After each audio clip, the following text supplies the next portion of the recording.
तो आज हम एक्सप्लेन करने वाले हैं कमाल की मूवी रंगस्थलम को। मूवी की शुरुआत में हम चिट्टी नाम के आदमी को देखते हैं। वो साइकिल पे बैठ के कहीं जा रहा होता है। तभी हम देखते हैं कि सामने एक ट्रॉली एक गाड़ी को ठोक देती है और वहाँ पे एक्सीडेंट हो जाता है और एक आदमी वहाँ से खून से लथपथ वहाँ गिरा पड़ा रहता है। तभी चिट्टी वहाँ उसे आदमी को बचाने जाता है। तभी देखता है कि ये तो दक्षिणामूर्ति है। तो चिट्टी फटाफट उसको हॉस्पिटल में लेके जाता है और उनका इलाज करवाता है। यहाँ पे दक्षिणामूर्ति की तबीयत बहुत ज़्यादा खराब है। तभी देख के चिट्टी को घबराहट होती है। ऐसा लगता है कि चिट्टी का उस एमएलए से कुछ रिश्ता है।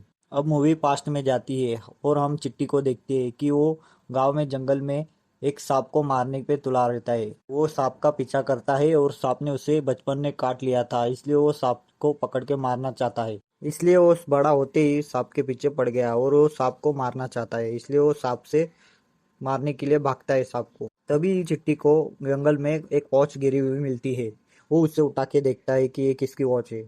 तभी वो घड़ी उसके पास रख लेता है। तभी हमें पता चलता है कि मोटर से अपने गाँव में पानी लगाने का काम करता था। वो मोटर भाड़े पे देता था और उधर काम करता था। और चिट्टी को एक प्रॉब्लम भी होती है, उसे बहुत कम सुनाई देता है, इसलिए चिट्टी उनकी बात अच्छे से सुन नहीं पाता। कोई भी चिट्टी को बहरा कहता है तो चिट्टी सुन नहीं पाता। उसे गुस्सा आता है बहुत। उसकी मुसीबत से वो कोई बार मुसीबत में बच्चे बच्चे बचाए। चिट्टी एक दिन खाना खाते हुए बैठते हुए देखता है। तभी उसको बेहरा नाम का लड़का वहां पे मिलने आता है। उसे बेहरा बोल के जाता है। फिर चिट्टी उसे बहुत मारता है, उसे बेहरा करके बोल के जाता है। फिर शाम को चिट्टी को हम देखते हैं। उसका हमेशा नाम का दोस्त रहता है। और हम गांव में देखते हैं रंगम्मा नाम की एक लड़की रहती थी। वो उससे ज्यादा पहचानती थी, उसकी दोस्त थी। वो उससे कुछ भी शेयर करते रहता था। अब हम गांव में चेक्कम नाम के आदमी को देखते हैं। ये अपने बेटे के साथ खेत में काम कर रहा था और वो खुश भी था क्योंकि कोई दिनों बाद उनके बेटे की शादी होने वाली है और वो धूमधाम से करना चाहता है।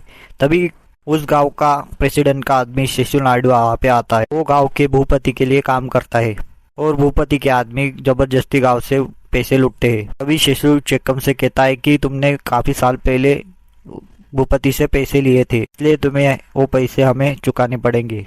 तभी चेक्कम उसे कहता है कि हमें 6 साल से सारा पैसा तुम्हें देते आ रहा हो।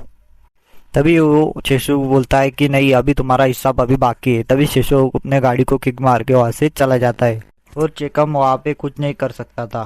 गाँव वालों को कल सुबह वो एक लाश नदी में तैरती हुई मिलती है। तभी गांव वाले उस लाश को बाहर निकाल के देखते हैं तो वो लाश चेकम के बेटे की थी। तभी वो चेकम के पास लेके जाते हैं। तभी चेकम अपने बेटे को देख के अपना भूपति उस गांव में आके बोलता है कि चेक्कम को कि तुम्हारा बेटा बहुत ही पसंद आया भगवान को, इसलिए वो पैसे देके वहां से चला जाता है। तभी हमें भूपति के बारे में पता चलता है कि भूपति पूरे गांव में राज करता है और सभी इलेक्शन में भूपति जीतता था। भूपति के इलेक्शन में कोई आता था तो खड़ा होता था तो भूपति उसे मार डालता था। अभी हम देखते हैं कि गांव से चिट्टी का भाई आता है। वो गांव से पढ़ाई करके आता है और वो गांव से बहुत दिनों बाद आया था। तभी चिट्टी उसका सामान लेके जाता है। तभी वो घर जाते जाते देखते हैं कि शिशु एक औरत को बाहर निकाल रहा था। तभी कुमार शिशु से बोलता है कि तुम ऐसा क्यों कर रहे हो। तभी शिशु कहता है कि इस औरत के पति ने हमसे कर्जे में बहुत पैसे लिए। फिर कुमार अपने पैसे वो देके चले जाते हैं। फिर कुमार अपने घर पे आता है। कुमार चिट्टी को भी गिफ्ट लेके आया था, उसको गॉगल दिया। गॉगल बहुत अच्छा लगा। चिट्टी वो गॉगल बहुत लेके बहुत खुश था। फिर रात को कुमार चिट्टी को लेके बाइक पे खेत में चला जाता है। फिर कुमार चिट्टी को पूछता है हम जा कहाँ रहे हैं। फिर कुमार उससे कहता है कि हम मेरे गर्लफ्रेंड को मिलने के लिए हॉस्टल जा रहे हैं। उसके गर्लफ्रेंड का नाम था पद्मा। फिर कुमार और पद्मा हॉस्टल के बाहर मिलते हैं, फिर बातचीत करते हैं। फिर कुमार और चिट्टी जी वहां से चले जाते हैं। फिर दूसरे दिन उस गांव का इलेक्शन ऑफिसर रघु वहां पे आता है गांव में। फिर वो भूपति से कहता है कि गांव के लिए बैंक लोन मंजूर कर रही है। फिर भूपति उससे कहता है कि किसानों को बैंक लोन की जरूरत नहीं है, हम खुद किसानों को पैसा कर्जों पे देते हैं। जबरदस्ती भूपति उन गाँव वालों को कर्जा देता था क्योंकि गाँव वाले उसके नीचे झुके रहे और भूपति उन्हें बेवकूफ बनाकर लुटता रहे। कहने के बाद भी भूपति उसकी बात नहीं मानता। फिर रघु उसे नाराज होकर वहां से चला जाता है। फिर वो गाँव वालों को बोलता है कि जब तक रघु इस गाँव में है तब तक मैं कुछ नहीं कर सकता। रघु गुस्से से चला जाता है। फिर एक दिन गांव में फिर से सांप आ जाता है। चिट्टी को सांप के बारे में पता चलता है। फिर चिट्टी फिर से उसे ढूंढने के लिए चला जाता है। सांप ढूंढते ढूंढते फिर से चिट्टी वो एक लड़की के रूम में चला जाता है। फिर वो लक्ष्मी चिट्टी को देख के बहुत डर जाती है। इसी वजह से लक्ष्मी बहुत तेज से चिल्लाती है। फिर लक्ष्मी चिट्टी को घर से बाहर निकाल देती है। फिर चिट्टी को उससे पहली नजर में प्यार हो गया था। चिट्टी उसके बारे में सोचता रहता है। फिर चिट्टी रंगम्मा आंटी से मिलने उसके घर जाता है। फिर चिट्टी लक्ष्मी को रंगम्मा रंगम्मा को चिट्टी के बारे में बताता है। फिर उस टाइम पे फिर लक्ष्मी चिट्टी के घर आती है और उससे पूछती है कि तुम मेरे खेतों में पानी डालने आ सकते हो क्या। फिर चिट्टी को लक्ष्मी की आवाज अच्छे से सुनाई नहीं दे रही थी। फिर वो लक्ष्मी रंगम्मा से कहता है कि लक्ष्मी ने मुझे क्या कहा था। फिर रंगम्मा कहती है कि तुम्हें लक्ष्मी खेतों में पानी डालने के लिए बुलाती है, तभी फिर मैं तुम्हारे खेतों में परसों पानी डालने के लिए आऊंगा। फिर तुम्हें 1 घंटे का 50 रुपया देना होगा। तभी लक्ष्मी चिट्टी को एडवांस के तौर पर 50 रुपए दे के वहां से चली जाती है। फिर चिट्टी लक्ष्मी के खेत में पानी देने जाता है और उसके साथ उसका दोस्त महसा भी रहता है। फिर वो पानी लगा देता है। फिर वो लक्ष्मी से घूर घूर के बार बार देखता रहता है। तभी लक्ष्मी की नजर चिट्टी पे पड़ती है। फिर वो ऐसा देख के बहुत गुस्सा हो जाती है। वो उसे कहती है कि मैं तुम्हें अच्छे से पहचानती हूँ, तुम पानी देने के बहाने मुझे ताड़ रहे। और आज के बाद ऐसा तुमने किया तो मेरे से बुरा कोई नहीं रहेगा। फिर लक्ष्मी को गुस्से में देख के वहां से चिट्टी भाग जाता है। फिर अगले दिन चिट्टी मैसा को लेके गांव के जत्रे में चला जाता है। वहां उससे लक्ष्मी मिलती है तो चिट्टी उसे मिलने जाता है। फिर चिट्टी उससे अपने मोटर के पैसे मांगता है। फिर लक्ष्मी उसे मोटर के पैसे दे देती है। फिर लक्ष्मी उससे कहती है कि मेरे पास चूड़िया खरीदने के लिए पैसे नहीं है, क्या तुम मुझे चूड़िया दिला सकते हो। फिर चिट्टी खुशी खुशी उसे चूड़िया दिला देता है। तभी उसी समय दो गुंडों की नजर लक्ष्मी पर पड़ती है। वो लक्ष्मी से कहते हैं कि तुम हमारे साथ चलोगी तो हम तुझे बहुत सारी चूड़िया देंगे। तभी चिट्टी को उनकी बात अच्छे से सुनाई नहीं देती है। तभी लक्ष्मी उनकी बात सुनकर बहुत दुखी हो जाती है, वहां से जाने लगती है। तभी चिट्टी मैसूर से बोलता है कि लक्ष्मी कहना क्या चाहती थी। तभी महिसा उनको सारी बात बताता है। उन गुंडों ने लक्ष्मी को छेड़ा था। ये सुनने के बाद चिट्टी को बहुत गुस्सा आता है और वो उन गुंडों को मारने चला जाता है। उनको कुत्ते की तरह बहुत मारता है। उतने में उन दोनों का भाई गुंडा काशी वहां पे आता है। चिट्टी इन तीनों को भी मारने लगता है। कुमार आकर वहां पे उन सबको रोकता है। तभी उस दूसरे दिन लक्ष्मी चिट्टी को कहती है कि मैं नहीं जानती थी कि तुम मुझसे बहुत प्यार करते हो, ने मेरे लिए गुंडों से लड़ाई की है। तभी ये चिट्टी से अपने दिल की बात कह देती है। चिट्टी लक्ष्मी की बात सुन ही नहीं पाता क्योंकि वो धीरे से कहती है। फिर कुछ लोग चिट्टी को बताते हैं कि वो तुमसे प्यार करती है, लक्ष्मी ने तुझे आई लव यू कहा है। ये बात सुन के चिट्टी बहुत खुश हो जाता है और रात को लक्ष्मी से मिलने के लिए उससे घर चला जाता है। फिर लक्ष्मी के पापा चिट्टी को देख लेते हैं। फिर वो उससे पूछते हैं चिट्टी से कि तुम यहाँ का क्या कर रहे हो। उतनी देर में सब गांव वाले वहां पे जमा हो जाते हैं और लक्ष्मी उसे उनसे कहती है कि मैं इसे जानती नहीं हूँ। और लक्ष्मी के पापा उसको मार के चिट्टी को मार के भगा देते हैं। फिर रात को चिट्टी एक बार ठान लेता है कि लक्ष्मी से मिलने कभी नहीं जाएगा। रंगम्मा उससे कहती है कि लक्ष्मी, मैं जानती हूँ लक्ष्मी तुमसे बहुत प्यार करती है, जानबूझकर तुमने उसे नहीं कहा होगा। तभी दूसरे दिन एक सोमा राजू नाम का किसान एक जंगल में जा रहा होता है। वो चिट्टी से मिलता है। तभी वो चिट्टी उससे पूछता है कि इतने टेंशन में तुम कहाँ जा रहे हो। उस चिट्टी को कुछ नहीं कहता है और नदी के पास जाने लगता है। तो वो नदी में छलांग लगा देता है। पीछे से चिट्टी भी आता है और उसकी जान बचा देता है। फिर सोमा राजू से वो चिट्टी सब लोग पूछते हैं कि तुम नदी में क्यों कूदे थे। कुमार उसे वादा करता है। वो उससे कहता है कि सोमा राजू ने मेरी पूरी जमीन हड़प ली है। तभी कुमार उसे कहता है कि मैं खुद जाकर उससे तुम्हारी जमीन लेके आऊंगा, आपके बारे में बात करूंगा, आपके जमीन के बारे में। फिर लक्ष्मी को भी चिट्टी की कम सुनाई देने वाली बात पता चल जाती है।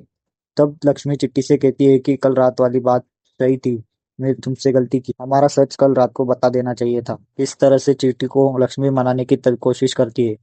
तो भी चिट्टी उस पर गुस्सा था बहुत। तभी सोमा राजू भूपति से कर्जे लिए हुए कुमार को बता रहा होता है। तभी लक्ष्मी वहां पे आके कहती है कि मेरे पापा ने 10,000 लिए थे भूपति से, हम काफी समय से कर चुका रहे हैं, तो अभी तक हमारा कर्जा खत्म नहीं हुआ। तभी कुमार भूपति के आदमियों से जाकर मिलता है।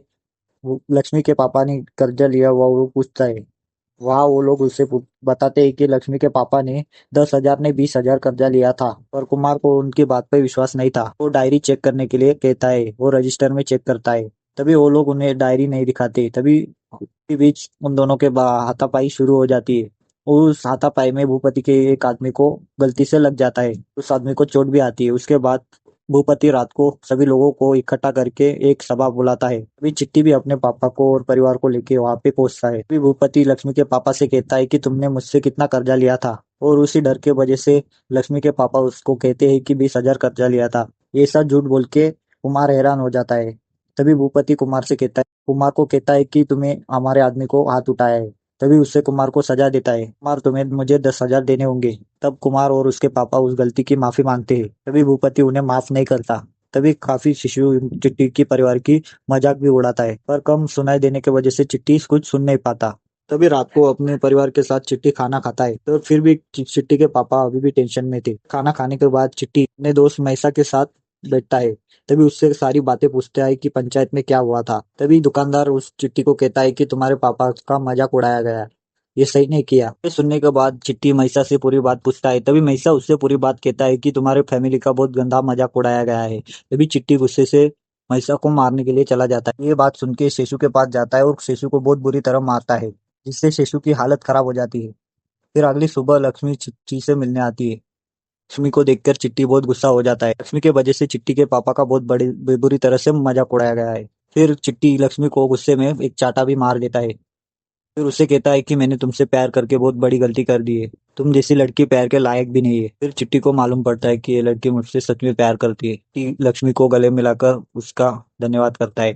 फिर कई पुलिस वाले आते हैं और चिट्टी को वहां से पुलिस थाने लेके जाते हैं। फिर चिट्टी को बचाने के लिए कुमार भूपति से मिलने जाता है। फिर कुमार अपने भाई के जिंदगी के लिए भूपति से भीख मांगता है। फिर भूपति कुमार से कहता है कि तुमने मेरे भाई के ऊपर मेरे आदमी के ऊपर कभी हाथ उठाया तो मैं उसे जिंदा मार डालूंगा। ना कहने के बाद भूपति चिट्टी को छुड़वा देता है। कुमार चिट्टी को लेने के लिए पुलिस स्टेशन जाता है। पुलिस वाले ने भूपति के कहने पर चिट्टी को बहुत बुरी तरह से मारता है। इस वजह से चिट्टी के ऊपर बहुत सारे निशान घाव लगे हुए रहते हैं। घाव देखकर कुमार फैसला करता है कि पति के अत्याचार को खत्म करके ही रहेगा।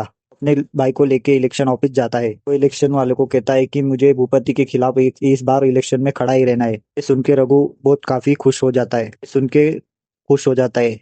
कोई इतने सालों बाद वहां पे खड़ा हो रहा है। इलेक्शन में नाम लिखाने के बाद कुमार और चिट्टी भूपति के घर चले जाते हैं। फिर उससे कहते हैं भूपति को तुम्हारे अत्याचार से पूरे गांव को बचाऊंगा, इलेक्शन में जीतूंगा। फिर इसके बाद कुमार और चिट्टी एमएलए दक्षिणामूर्ति को मिलने जाते हैं, क्योंकि भूपति को हराना चाहते थे। फिर दक्षिणामूर्ति कुमार की मदद करने के लिए तैयार हो जाते हैं। वो कहते भी है कि इस बार तुम भूपति को हरा सकते हो, साबित कर दो कि तुम अच्छाई की तरफ जीत सकते हो। तभी मूवी प्रेजेंट में आती है। डॉक्टर चिट्टी को कहते हैं एक्सीडेंट के बाद दक्षिणामूर्ति का दिमाग चलना बंद हो चुका है और वो अब कोमा में चले गए हैं। सभी लोग घबरा जाते हैं। फिर चिट्टी सभी से कहता है कि दक्षिणामूर्ति सर को मैं ठीक करके ही रहूंगा। फिर हर समय दक्षिणामूर्ति की देखभाल करता रहता है चिट्टी। आज से मूवी फिर से पास्ट में जाती है। आज चिट्टी लक्ष्मी के साथ खेत में बैठा हुआ रहता है। तभी वहाँ एक बाबा आता है। मैं जानता हूँ कि तुम्हारे भाई ने भूपति के खिलाफ इलेक्शन में खड़ा होने के लिए सोचा है, पर भूपति जो जो इलेक्शन में खड़े होते हैं उनको भूपति मार डालता है, जिंदा नहीं छोड़ता है। आखिर में तुम्हारे भाई की भी मौत हो जाएगी। ये सुन के बाकी चिट्टी बहुत घबरा जाता है। रात को कुमार और पद्मा एक साथ बैठे हुए रहते हैं। मैं इलेक्शन जीतने के बाद तुम्हारे साथ शादी करवा लूंगा। फिर कुमार को झाड़ी में से कुछ आवाज आती है और वो देखने जाता है। तभी उसे चिट्टी दिखाई देता है। वो चिट्टी को पूछता है तुम ऐसी हरकतें क्यों कर रहे हो। तो चिट्टी कहता है कि मैं डर के मारे तुमसे सुरक्षा के लिए मैं दूर से देख रहा था। कुमार चिट्टी से कहता है कि मुझे कुछ नहीं होने वाला। फिर अगले दिन चिट्टी और कुमार इलेक्शन जीतने के लिए गांव वालों से मिलने जाते हैं। गांव वालों को अपनी तरफ लाने की कोशिश करते हैं। कोई भी आदमी भूपति के खिलाफ लड़ने के लिए खड़ा होने के लिए कोई राजी नहीं था। और गांव वालों का दिल जीतने के लिए एमएलए की मदद लेता है। गांव वालों के सारे कर्जों को माफ करवा देता है और सारे लोगों से कहता है कि आज के बाद आपसे भूपति को पैसे देने की जरूरत नहीं है। फिर गांव वाले अब फिर भी कुमार को वोट देने के लिए तैयार नहीं थे। फिर कुमार अपने घर में बैठा हुआ रहता है। तब उसको एक आइडिया आता है कि काशी हमारी मदद करे तो बहुत अच्छा होगा। फिर कुमार चिट्टी को लेके काशी को मिलने जाता है। काशी को मना लेंगे तो सारे गांव वाले अपनी तरफ आ जाएंगे। कुमार काशी से जाकर बात करता है। तभी काशी मान जाता है और काशी उससे मदद करने के लिए तैयार होता है। काशी काशी कुमार से कहता है कि इस बार इलेक्शन तुम ही जीतोगे, मैं तुम्हारे सपोर्ट में हूँ। दोनों के बीच दोस्ती हो जाती है और वो सभी लोग कुमार को जिताने के लिए पूरे गांव में प्रचार करने लगते हैं। फिर एक दिन चिट्टी लक्ष्मी से मिलने के घर जाता है, लेकिन उसके घर लक्ष्मी के पापा उसे कहते हैं कि तुम्हारी शादी लक्ष्मी से तब होगी तुम्हारा भाई इलेक्शन से नाम हटा देगा तब। पे चिट्टी कहता है कि मेरा भाई पूरे भलाई के लिए काम कर रहा है और मैं अपने भाई का समर्थन करूंगा। और वहां से गुस्से में चला जाता है। फिर थोड़ी देर बाद सब सारे गांव वाले कुमार के सपोर्ट में आ जाते हैं और रात को चिट्टी रंगम्मा के घर में जाता है और रंगम्मा से कहता है कि इस बार इलेक्शन मेरा भाई जीतेगा।